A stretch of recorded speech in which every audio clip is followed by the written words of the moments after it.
오늘 우리에게 주신 하나님의 말씀은 누가복음 1장 57절부터 66절까지 말씀입니다. 누가복음 1장 57절부터 66절까지 말씀 봉독하겠습니다. 엘리사벳이 해산할 기한이 차서 아들을 낳으니 이웃과 친족이 주께서 그를 크게 긍휼히 여기심을 듣고 함께 즐거워하더라. 8일이 되매 아이를 할례하러 와서 그 아버지의 이름을 따라 사가랴라 하고자 하더니 그 어머니가 대답하여 이르되 아니라 요한이라 할 것이라 하매 그들이 이르되 내 친족 중에 이 이름으로 이름한 이가 없다 하고 그의 아버지께 몸짓하여 무엇으로 이름을 지으려 하는가 물으니 그가 서판을 달라 하여 그 이름을 요한이라 쓰매 다 놀랍게 여기더라. 이에 그 입이 곧 열리고 혀가 풀리며 말을 하여 하나님을 찬송하니 그 근처에 사는 자가 다 두려워하고 이 모든 말이 온 유대 산골에 두루 퍼지매 듣는 사람이 다 이 말을 마음에 두며 이르되 이 아이가 장차 어찌 될까 하니 이는 주의 손이 그와 함께 하심이로라. 아멘. 누가복음에는 세례 요한의 잉태와 출산에 대해서 시간의 흐름을 따라 여러 가지 시간 표지들을 적어놓고 있습니다. 다른 복음서에서는 잘 보이지 않는 누가복음만의 특징인데요. 예를 들자면 엘리사벳이 잉태를 했을 때 다섯 달 동안 집 밖을 출입하지 않고 자기가 잉태한 사실을 숨겼다 이렇게 나와 있고, 또 천사 가브리엘이 마리아에게 와서 엘리사벳이 잉태한 지 6달이 됐다, 한 달이 지난 거죠. 또 3달 동안 마리아가 엘리사벳과 같이 있었다, 9달이 됐습니다. 그리고 오늘 57절에 보니까 엘리사벳이 해산할 기한이 차서 아들을 낳으니라고 돼 있고, 또 8일 만에 할례를 받았다. 이렇게 임신 기간이 10달이라면 굉장히 좀 자세하게 그 10달의 기간을 서술해 가고 있습니다. 우리 사람이 살아가는 인생에는 모든 것이 때가 있습니다. 잉태할 때가 있고, 또 그것을 출산할 때가 있고요. 또 아이를 양육하고 그 아이를 보살펴서 자라게 할 때가 있고, 다 큰 아이를 떠나보낼 때도 있습니다. 그래서 우리 인생에는 그때그때마다 하나님께서 마련해 놓은 때가 있다는 것이죠. 전도서 3장 11절 말씀에 보면 이렇게 기록이 돼 있죠. 하나님이 모든 것을 지으시되 때를 따라 아름답게 하셨고 사람에게 영혼을 사모하는 마음을 주셨다, 이렇게 돼 있죠.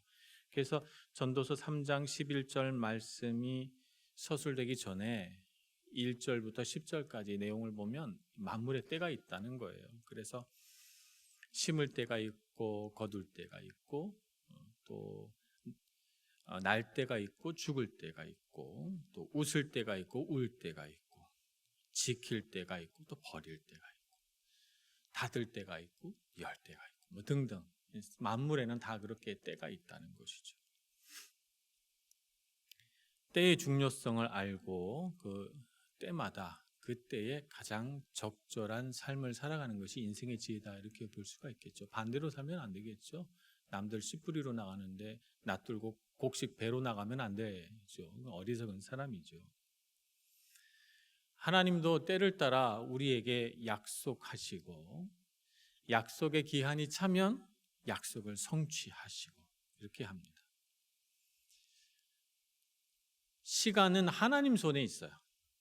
하나님이 시간을 만드시고 시간의 주인은 하나님이시고, 하나님은 그 시간에 때를 정해 놓으셨다는 것이죠. 그때마다 하나님께서 그때 가장 적절한 것이 무엇인지를 우리에게 가르쳐 주십니다. 그러니까 우리는 그 하나님의 때에 순종하고 그때 가장 지혜로운 삶을 살아가면 됩니다. 근데 우리 마음이 그런 하나님의 때에 대하여 동의가 되지 않는 부분도 있어요. 그래서 우리의 마음이 조급해지거나, 혹은 우리의 마음이 이렇게 오래 기다려서는 안 되겠다, 힘들다, 이 기다림의 기간이 조금 더 빨리 왔으면 좋겠다, 이렇게 생각해서 그 기간을 당기거나, 혹은 그 기간을 없애버리려고 할 때에는 반드시 부작용이 생겨납니다. 그래서 우리는 하나님께서 때를 따라 우리에게 주신 은혜를 알고 그 하나님의 약속 그리고 하나님의 성취 이 두 기간 안에 그 시간들을 인내하며 기다릴 줄 알아야 되겠습니다. 세례 요한이 태어날 때도 하나님께서는 그 과정을 그대로 밟습니다. 먼저 세례 요한이 태어나기 전에 아버지 사가랴에게 하나님은 나타나셔서 그에게 이렇게 말씀하십니다. 1장 20절입니다. 보라, 이 일이 되는 날까지 내가 말 못하는 자가 되어 능히 말을 못하리니 이는 내가 내 말을 믿지 아니함이거니와 때가 이르면 내 말이 이루어지리라. 우리 사람은 하나님의 때가 언제 이루어질지 몰라요. 그러나 반드시 때는 있다. 하나님이 몇 월 며칠 몇 시라고 딱 못 박아둔 건 아니지만 하나님이 무언가를 약속하시면 약속하신 것은 반드시 이루어진다. 그러니까 우리는 그 하나님의 약속, 너희가 아들을 가질 것이다 이렇게 약속하셨다면 그 아들이 반드시 태어날 줄 믿어야 된다는 것이죠. 그래서 그 약속과 성취 사이에서 우리가 꼭 필요한 것은 뭐냐면 인내심을 가지고 소망을 가지고 기다리는 것입니다. 그러면 우리에게 있는 이 기다림의 시간은 불필요한 시간인가? 우리가 인내하면서 그냥 그 기간을 견디기만 하면 되는 시간인가? 하나님은 우리의 인내심을 테스트하려고 약속을 해놓고 성취는 한참 있다가 이루시는 것인가? 그렇지 않습니다. 그래, 자녀를 잉태했을 때 10달이라는 기간이 필요하잖아요. 그 기간이 인내심을 요구하는 기간이 아니라 그 기간 동안 아이가 엄마 뱃속에서 자라는 거예요. 뼈가 형성이 되고 그 아이의 마음이 생기고 오장육부가 튼튼해져서 엄마 뱃속에서 얼마나 건강하게 충분한 영양을 갖고 크냐에 따라서 이 아이가 세상에 태어났을 때 얼마나 건강하고 정서적으로 안정된 삶을 살아가냐가 엄마 뱃속 10달에서 결정되는 거거든요. 그러니까 그 기다림의 시간이, 그 인내의 시간이 얼마나 중요합니까? 우리는 생각하기를 아이가 태어나는 것이 중요하다. 아이가 잘 태어나면 되지. 이렇게 생각하고 결과만을 초점 맞춰서 본다면 그러면 과정은 필요 없습니다. 과정은 불필요한 거예요. 이 과정의 시간들을 우리가 견디는 것은 정말 힘든 일이 됩니다. 그러나 그 기간이 무언가가 자라고 형성되고 이 결과를 만들어가는 은혜로운 과정이라고 생각한다면 단순히 결과만 볼 게 아니라 성취만 볼 게 아니라 약속과 성취 사이에 있는 그 기다림의 시간이 얼마나 소중하고 아름다운가 하는 것을 알 수 있을 것입니다. 하나님께서 우리의 삶 가운데도 약속하시고 또 이루십니다. 하나님께서 우리 삶 가운데 약속하신 것을 이루시는 방법을 우리는 모릅니다. 하나님께서 그걸 이루실 때도 우리는 알 수가 없습니다. 그러나 한 가지 확실한 건 뭐냐면 하나님은 약속하신 것을 반드시 이루십니다. 그리고 기간을 지나는 동안 우리가 그것을 인내하며 그 인내하는 기간 동안 우리 안에 하나님께서 뭔가를 이루어 가신다는 것이죠. 우리의 성품을 자라나게 하시고 우리 삶의 믿음의 사건들을 일으켜내시고 우리로 하여금 하나님 앞에서 영적으로 눈이 떠지게 하셔서 우리로 하여금 하나님이 성취하시는 그날 하나님께서 이것을 이루셨구나 보게 해주신다는 것이죠. 그러니 여러분 하나님이 이루시는 그날만 볼 것이 아니라 그날로 가는 이 과정을 누리고 기뻐하시는 여러분들 되시길 축복합니다. 우리가 자녀를 잉태했을 때 엄마 뱃속에 있을 때 엄마와 아빠가 얼마나 기뻐합니까? 이 아이가 뱃속에서 움직일 때마다 막 웃고 이 아이에게 노래도 불러주고 성경도 읽어주고 이 아이에게 마음을 다하잖아요. 그래서 태어났을 때 이 아이가 아빠의 목소리를 기억하고 엄마의 따뜻한 온기를 기억하고 엄마의 심장 박동을 기억하고 그래서 엄마 아빠에게 친밀한 사랑을 느끼게 되지 않습니까? 그런 것처럼 우리가 하나님의 말씀이 성취되는 그날까지 주님을 향하여 우리 눈을 뜨고 주님께서 우리 삶 가운데 이루시고자 하는 일들을 우리가 기쁘게 행하며 하나님과 더 가까워지고 친밀해지는 기간 되기를 소망합니다. 그러니 여러분 하나님은 나의 인내심을 테스트하고 계셔 라고 생각하지 마시고 이 기간이 내가 자라나는 축복의 과정이구나 이렇게 생각하시고 믿음으로 기다려 가시는, 인내하며 기다려 가시는 여러분들 되시길 축복합니다. 두 번째, 이렇게 기다리는 과정에서 정말 필요한 것은 믿음입니다. 믿음은 소망을 일으키고 믿음과 소망이 함께 우리로 하여금 이 기다림의 기간 동안 하나님의 성취를 온전히 기다릴 수 있도록 우리를 인도해 갑니다. 천사 가브리엘은 사가랴에게 아들이 태어날 것이다 이렇게 이야기해 줬을 때 사가랴가 나같이 늙은 사람이 내 아내도 늙고 나도 늙었는데 어떻게 아들을 낳습니까? 믿지 못하자 침묵 속에서 하나님이 하시는 일들을 지켜보도록 하셨습니다. 그래서 그의 입을 봉해버리셨어요. 말을 못하게 했습니다. 이제 그의 입술이 봉해진 10달 동안 자기 입술로 하나님 그런 일이 일어날 수 있겠습니까? 라고 하는 의심 섞인 말들을 하지 못하도록 봉해버리는 그런 순간 동안 그는 하나님이 하시는 일들을 보고 잉태된 것을 보고 놀라운 일이 일어난 것을 보고 하나님께서 그 기간을 축복된 기간으로 만들어 가신 것을 보고 그리고 마침내 서판에다가 이 아이의 이름은 요한이요 라고 쓰고 하나님이 이루시는 일들을 마음으로 진짜 믿게 됐을 때 그는 입이 떨어지고 그 벌려진 입술로 그는 하나님을 찬양하기 시작합니다. 하나님이 정말 듣고 싶은 것은 그것이죠. 우리의 마음이 의심과 불안과 초조함으로 자꾸 하나님께 하나님 그런 일이 일어나겠습니까? 내 인생은 왜 이렇습니까? 원망과 불평과 부정적인 말들을 하지 않고 우리 마음으로 하나님은 위대하십니다. 하나님은 정말 약속한 일을 반드시 이루시는 분이십니다. 우리 입술로 믿음의 고백을 하게 하시려고 입을 봉하시는 것이죠. 사가랴는 그 기간을 그렇게 하나님의 은혜로 채워냈던 것입니다. 하나님의 약속과 성취 사이에 있는 그 많은 시간들을 우리는 믿음으로 견디어 나가야 합니다. 소망 있게 살아가야 합니다. 사가랴를 통해서 하나님의 뜻이 이루어진 것처럼 말입니다. 대림절의 기간을 봅니다. 우리 대림절 기간 동안 우리에게 요구되는 것은 무엇입니까? 성탄절이 오는 그날을 그냥 한 주 한 주 꼽아보는 게 대림절이 아니고 이 기간을 믿음으로 채워가는 것이 대림절의 기간인 줄로 믿습니다. 그래서 우리는 이 기간 동안 우리 마음속의 믿음을 차곡차곡 담아야 됩니다. 아이가 태어나지 않았습니까? 8일 만에 할례를 하고 이 아이가 이제 할례를 받았으니까 광야 가서 복음을 전해야지. 그러지 못하잖아요. 이 아이가 광야 가서 양털로 만든 옷을 입고 석청과 메뚜기를 먹으면서 복음을 전하게 될 때는 그때는 한참 이 아이가 커야만 돼요. 그럼 그 기간 동안 누가 돌봐줘야 됩니까? 사가랴와 엘리사벳이 돌봐줘야 됩니다. 이 두 부모가 믿음이 없다면 이 귀한 생명 하나님께서 주신 축복된 아이를 믿음으로 길러낼 수 있겠습니까? 이 아이를 잘 믿음으로 길러내기 위해서 하나님은 사가랴와 엘리사벳에게 믿음을 주신 것입니다.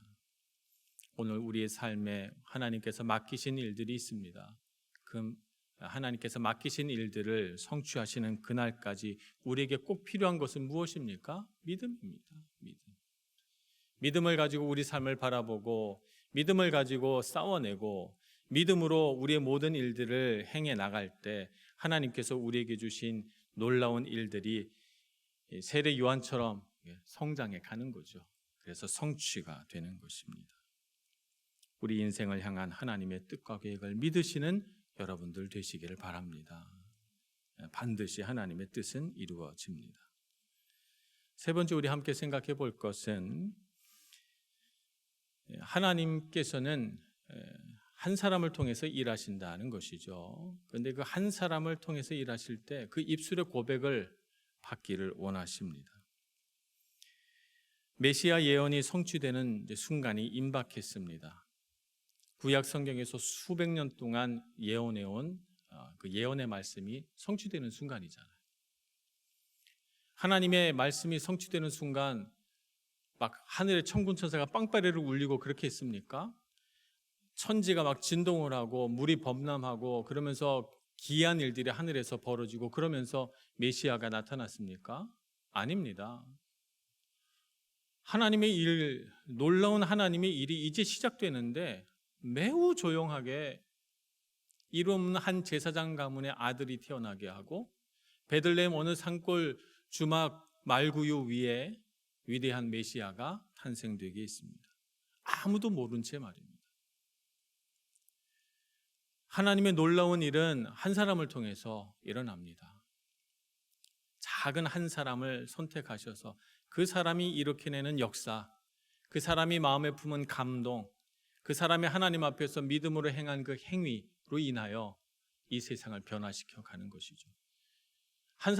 하나님은 여러 사람이 필요하지 않아요. 한 사람이 필요합니다. 한 가정을 바꿀 때 한 사람을 하나님은 들어서 사용하시고, 한 공동체를 바꾸실 때 한 사람을 들어 사용하시고, 세상을 바꿀 때 한 사람을 통해서 사용하십니다. 하나님께서 여러 사람 무리로 불러가지고 때를 지어서 하나님의 일을 행하게 하시지 않으셨어요. 성경에 보면 선지자도 한 시대마다 한 사람씩 등장했고, 위대한 왕도 한 사람이었고, 하나님의 마음에 합한 자 한 사람을 통해서 하나님의 역사가 이루어갑니다. 근데 우리는 어떻게 살아갑니까? 우리는 한 사람은 약하다고 생각을 해요. 우리의 마음은 어떨 때 안심이 됩니까? 여러 사람 같이 있을 때 좋아요. 그래서 사람들이 많이 우르르 몰려가면 저기 뭐가 좋은 게 있나 보다. 나도 저기 가서 줄 서야지 이렇게 생각합니다. 여러 사람이 물건을 선택하면 이 물건 좋은 물건인가 보다. 그래서 물건을 살 때도 리뷰가 많은 거. 어디 뭐 여행 갈 때도 사람들이 거기다 막 이렇게 다면 와, 여기 사람들이 많이 갔으니까 여기 좋은 데인가 보다. 이렇게 생각하는 거죠. 근데 하나님 나라에는 그런 법칙이 적용되지 않는다는 것입니다. 하나님은 어떻게 일하십니까? 한 사람을 통해서 일하십니다. 우리 눈에 보기에는 저 한 사람이 하는 일이 뭐가 그렇게 대단할까 싶은데 한 사람의 믿음을 보시고 한 사람의 고백과 찬양을 통해서 하나님은 일하십니다. 그러니 여러분, 아무도 찬양하지 않을 때 여러분이 찬양하는 그 한 사람이 되시기를 바랍니다. 아무도 무릎 꿇지 않을 때 여러분 무릎 꿇는 그 한 사람이 되시기를 바랍니다. 아무도 믿음으로 행하지 않고 저마다 각자 자기 갈 길로 갈 때 여러분은 하나님 말씀 붙들고 하나님 뜻에 순복하고 순종하는 그 한 사람이 되시길 축복합니다. 사가랴가 어떤 사람인지 아무도 몰랐습니다. 그가 예배드리고 나와서 그 입이 봉해지자 저 사람이 왜 그러는가.